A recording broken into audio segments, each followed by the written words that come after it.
모세를 이어서 이스라엘의 다음 지도자로 택함받은 이 여호수아는 하나님으로부터 강하고 또 담대하라, 이런 이 하나님의 명령을 듣게 됩니다. 우리 성도님들은 어떻게 하면 이 세상을 살아가시면서 정말 강하고 그리고 담대할 수 있겠습니까? 오늘 본문 말씀 9절 말씀을 제가 다시 한번 더 읽어드리겠습니다.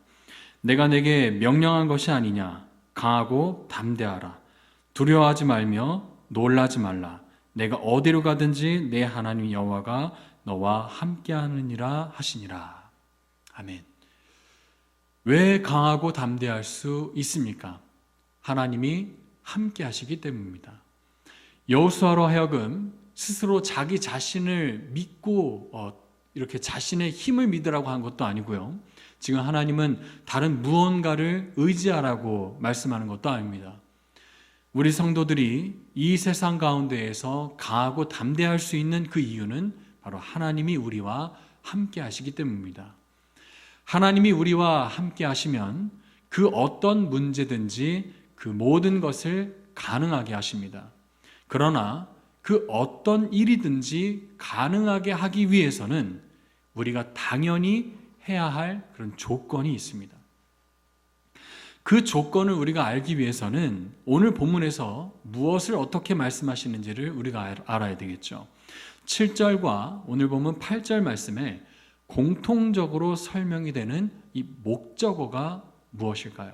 7절 말씀 보면 내가 내게 명령한 그 율법을 다 지켜 행하고 라고 말씀하고 있고요. 8절에는 이 율법책을 내 입에서 떠나지 말게 하며 라고 이렇게 되어 있습니다. 바로 그 목적은 바로 율법을입니다. 하나님께서 어떤 조건을 말씀하고 계십니까? 하나님의 말씀대로 이 율법책에 기록된 것을 다 지켜 행하라 라고 말씀하시는 것이죠. 하나님의 나라라는 이 땅덩어리가 미리 준비되어져 있습니다. 그리고 그곳에 들어가서 살게 되어질 이 백성들도 준비가 되었습니다. 그런데 그곳에서 살게 되어질 이 백성들이 하나님께서 만드신 이 법대로 그 땅에서 살지를 않는다면 그들은 더 이상 하나님 나라의 백성이 아닐 것이겠죠. 바로 이방인들과 같을 것입니다. 하나님의 말씀이 지금 하나님께서 만드시는 이 나라의 법이자 규칙입니다. 그러나 이렇게 사는 것이 너무 힘들다고 해서, 또 이렇게 사는 것이 너무 귀찮다고 해서, 이렇게 그 하나님의 말씀을 따르는 것이 싫다고 하여서 하나님의 땅에서 살면서도 내 마음대로 하겠다는 것은 더 이상 하나님의 백성으로 살지 않겠다라고 하는 거 아니겠습니까? 하나님의 나라는 이 아브라함의 아들이나 자손이라고 해서 구원받는 것이 아닙니다. 하나님이 지금 이 나라의 왕이 되셔서 지금 이 나라의 통치와 법률에 따르겠다라고 하는 그 신앙과 그 은혜가 있는 자는 누구든지 받아들여주는 긍휼의 나라이십니다. 그래서 출애굽을 했을 그 당시에도 애굽에서 이스라엘 백성들과 함께 종살이했던 그 외국인들 중에서도, 그 이방인들 중에서도 이스라엘의 그 출애굽을 따라서 하나님의 그 능력과 그 기적을 보고 함께 따라가서 그들의 민족과 함께 합류되어 이렇게 이방인의 구원까지도 허용하시는 그런 하나님의 은혜를 발견하게 됩니다.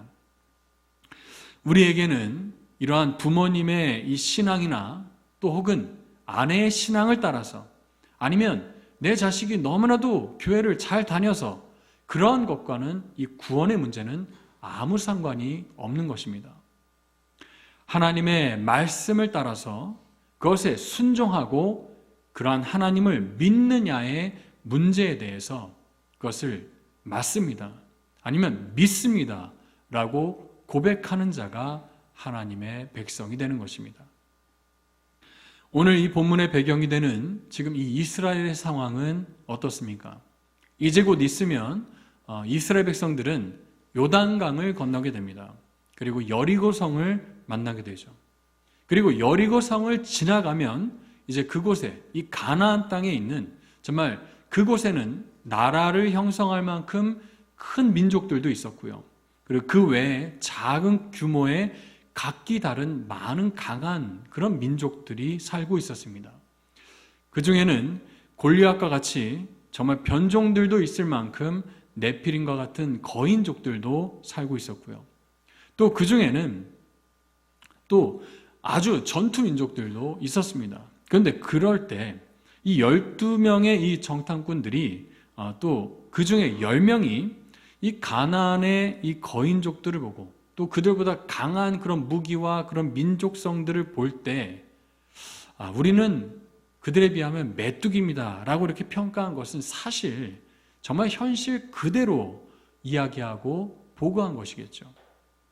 강한 민족과 이 전쟁을 앞두고 있는 그들에게 지금 당장 필요한 것은 어찌 보면 애굽을 박살내셨던 그 하나님의 능력처럼 하나님의 무시무시한 그런 기적과 이적을 통해서 그런 능력을 통해서 가나안에 정말 그렇게 재앙을 내려버리신다면 가나안 정복은 정말 순식간에 끝나버릴 수도 있을 것입니다.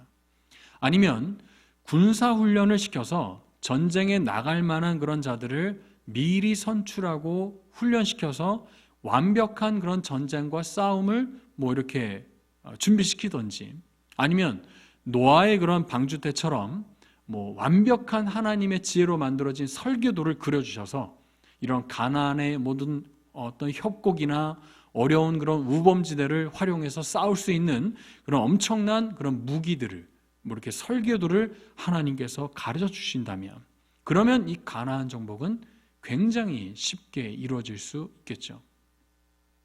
그러나 하나님은 그러한 어떤 방법과 어떤 방식들을 먼저 알려주지 않으시고 이 가나안 땅에 들어가기 직전 그리고 이 하나님의 약속의 땅으로 들어가기 바로 직전에 하나님은 여호수아에게 이렇게 말씀하셨습니다. 오직 강하고 담대하라. 오직 하나님의 말씀대로만 순종하기를 다짐하고 다짐하도록 가르치신 것입니다. 말씀대로 순종하는 것을 이 하나님의 백성으로 이 가나안 땅에 들어갈 수 있는 그 백성의 자격 조건으로 그리고 이 가나안 땅의 승리의 조건으로 달아두셨다는 것입니다. 현실 감각을 가지고 있는 또 우리 같은 이렇게 이성을 갖춘 그런 우리로서는 지금 당장 전쟁을 앞둔 우리들에게 참 이해하기 쉽지 않은 그런 말씀이죠.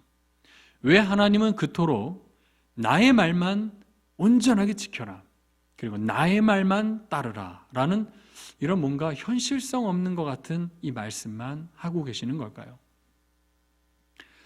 부모의 입장에서는 이 자식을 키우면서 많은 행복들이 있겠지만 그 중에서도 또 가장 큰 행복은 내가 내 사랑하는 자녀에게 무언가를 해줄 수 있는 그런 위치와 자격과 권리가 있을 때입니다. 바로 나를 필요로 할 때인 것이죠. 이 행복은 정말 하나님이 가르쳐 주신 그런 부모의 행복인 것 같습니다. 저의 그런 이 어린 자녀들은요, 지금도 아주 간단한 그런 간식 하나만 이렇게 집에 가지고 들어갈 때, 그때 우리 아이들은 저를 따르고 저를 최고라고 인정해 주고요, 저의 퇴근을 기다립니다. 얼마나 기쁜지 모릅니다.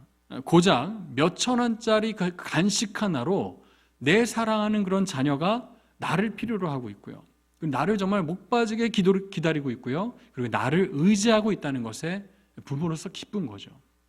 하물며 그런 간식을 가지고 집에 들어가지 않아도 저의 자녀 셋은 제가 집에 들어가기만 하면 서로 경쟁하듯이 아빠 하고 그냥 달려와서요, 막 서로 그냥 막 먼저 막 안기려고 하고 막 그냥 막 입을 맞추려고 합니다.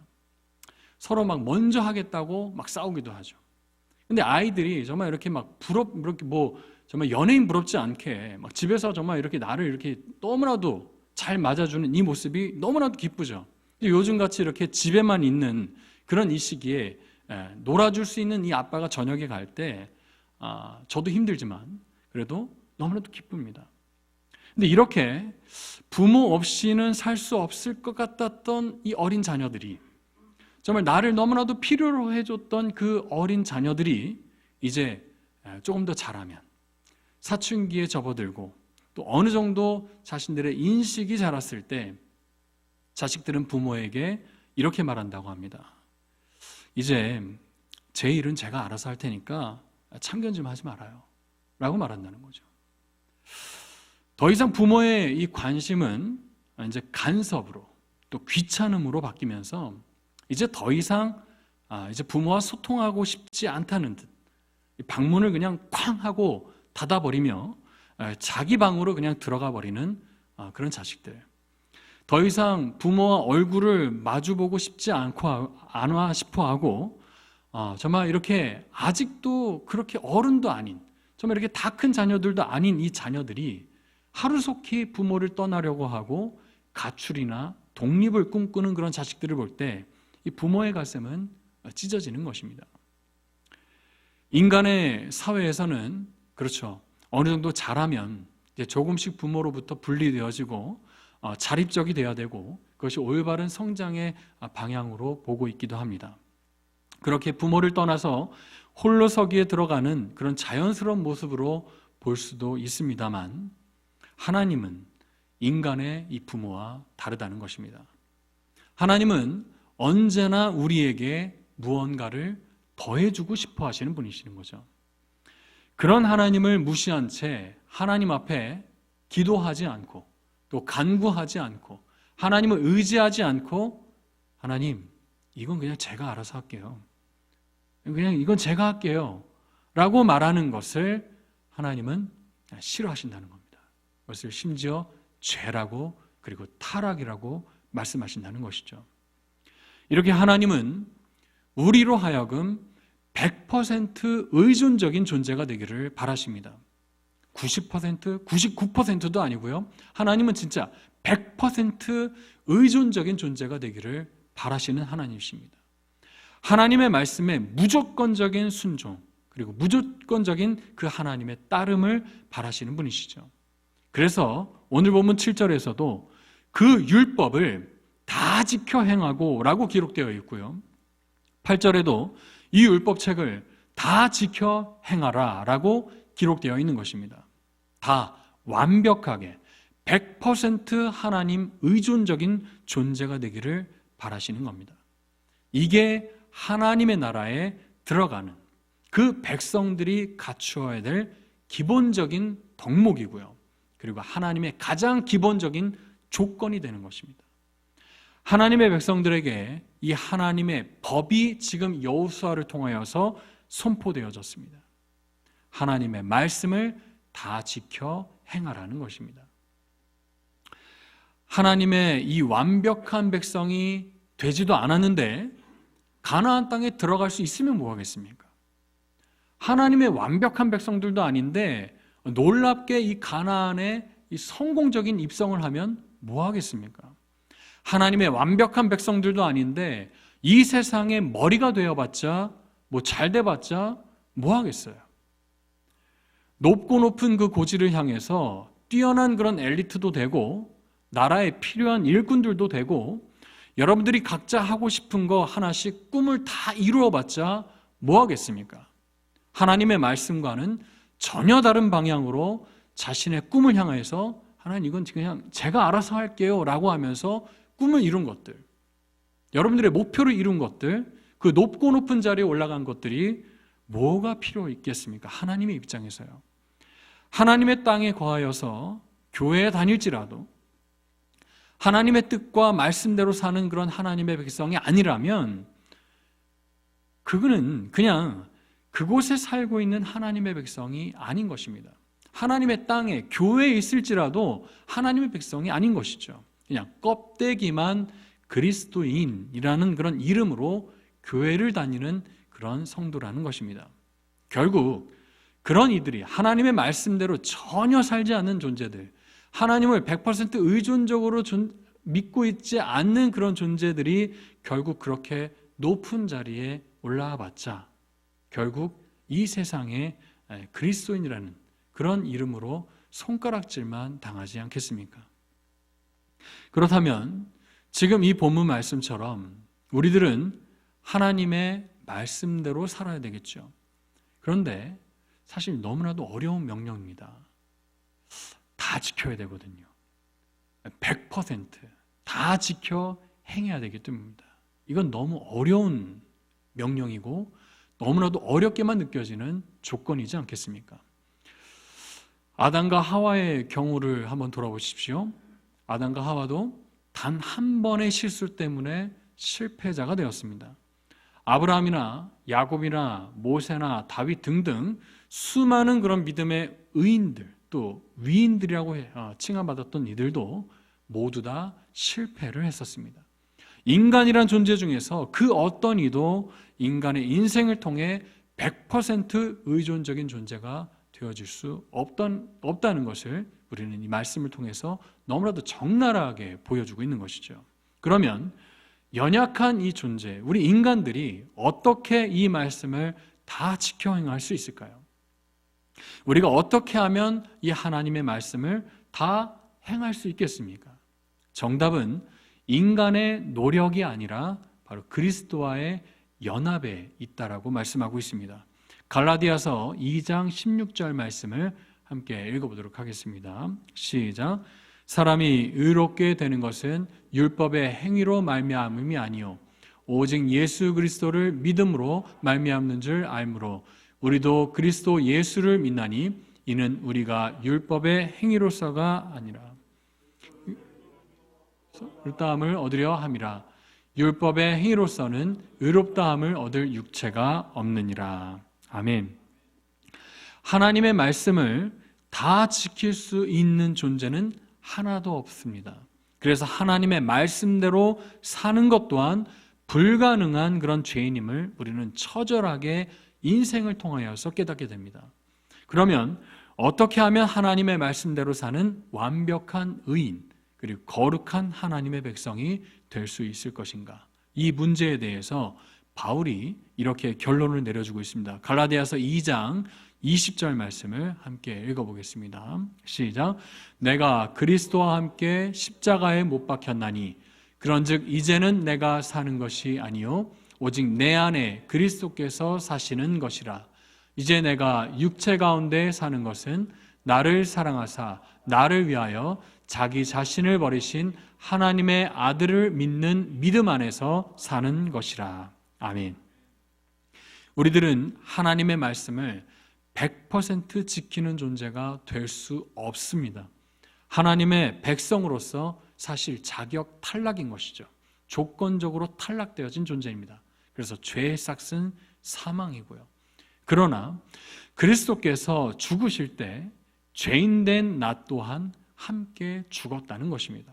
그래서 이제는 내가 사는 것이 아니라 그리스도께서 사시는 것, 바로 그리스도와의 연합으로 살게 되어지는 존재가 되었다는 것입니다. 예수님은 하나님의 이 말씀과 명령에 100% 순종하신 하나님의 아들이십니다. 하나님의 명령을 따라 진짜 그렇게 순한 어린 양처럼 죽으셨습니다. 그리고서 그리스도와 함께 내가 다시 부활했으니 이제 나는 그리스도의 이름으로 살아가야 하는 것입니다. 그러면 하나님께서 여호수아로 하여금 내 율법을 다 지켜 행하라 라고 말씀하신 이 명령을 우리는 어떻게 적용해야 할까요? 갈라디아서 2장 26절의 말씀을 기억해 보시면 율법의 행위로서가 아니라 너를 위해 모든 명령을 지켜 행하신 순종하신 예수 그리스도를 믿음으로 의롭다함을 얻게 되는 것입니다. 모든 율법을 지키신 그 예수 그리스도의 은혜로 우리는 율법을 다 지킨 것과 같은 그런 칭함의 은혜가 있게 된다는 것입니다. 그래서 이제는 내가 죽고 그리고 이제 예수로 살게 되는 것입니다. 그러한 자기 부인의 그런 고백 속에서 이제는 하나님이 말씀하시도록 그리고 나는 그 말씀을 온전히 실천하고 순종하는 종의 위치가 되기를 우리는 간구하셔야 하는 것입니다. 그렇게 자기 부인의 그런 위치에서 그리스도와 연합된 그런 믿음의 성도에게 하나님은 여호수아로 하여금 이 축복을 약속해 주시는데요.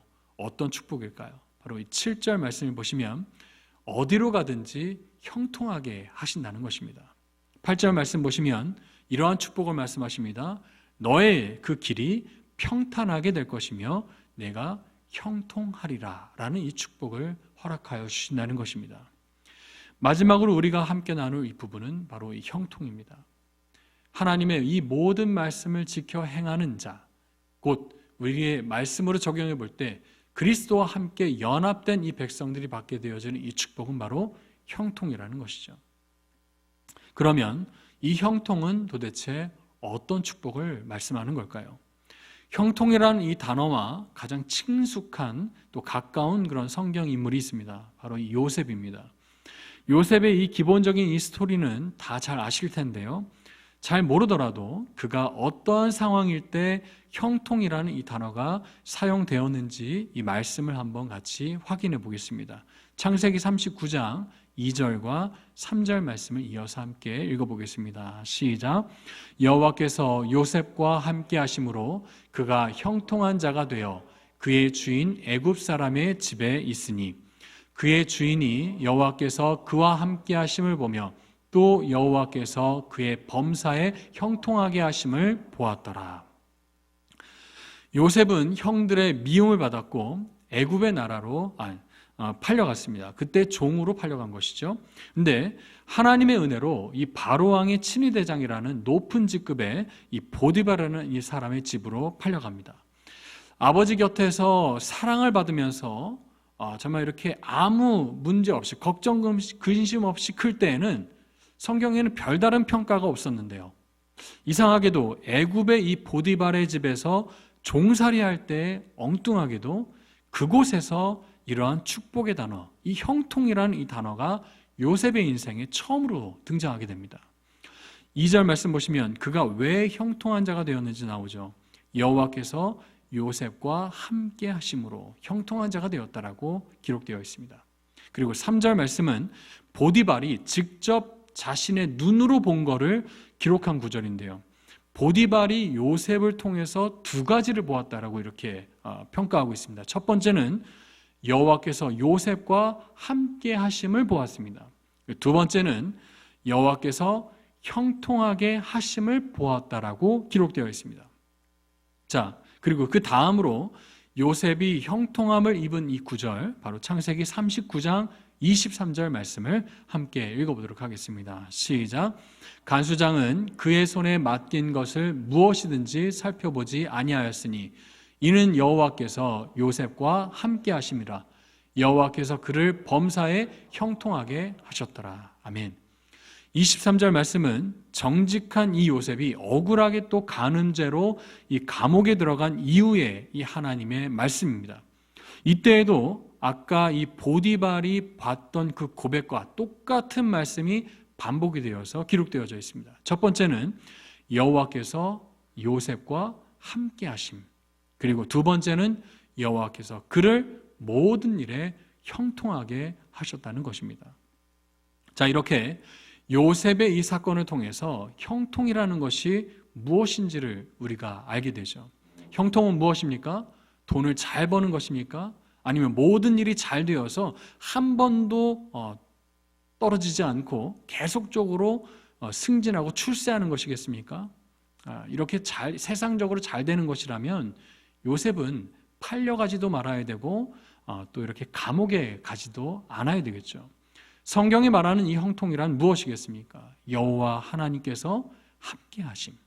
여호와께서 함께 하시는 것이 바로 형통이라는 것이겠죠. 그래서 이 모든 일에 범사에 요셉이 형통할 수 있었다는 것입니다. 요셉의 인생을 우리가 거꾸로 우리에게 적용해 본다면 하나님이 여러분과 함께 하십니다. 우리와 함께 하십니다.